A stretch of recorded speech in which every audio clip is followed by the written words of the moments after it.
પોરબંદર પાલિકા સેનિટેશન વિભાગના ચેરમેન લાખાભાઈ ભોજાભાઈ ખુંટી અને ચીફ ઓફિસર દ્વારા સાફ સફાઈ ન રાખતા દુકાનધારકોને દંડ ફટકારવામાં આવ્યો.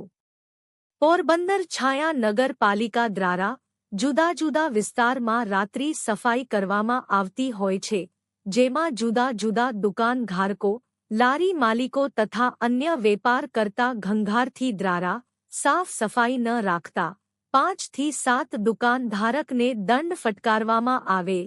સેનિટેશન વિભાગના ચેરમેન લાખાભાઈ ભોજાભાઈ ખુંટી અને ચીફ ઓફિસરના માર્ગદર્શન હેઠળ આ કામગીરી હાથ ધરવામાં આવી હતી.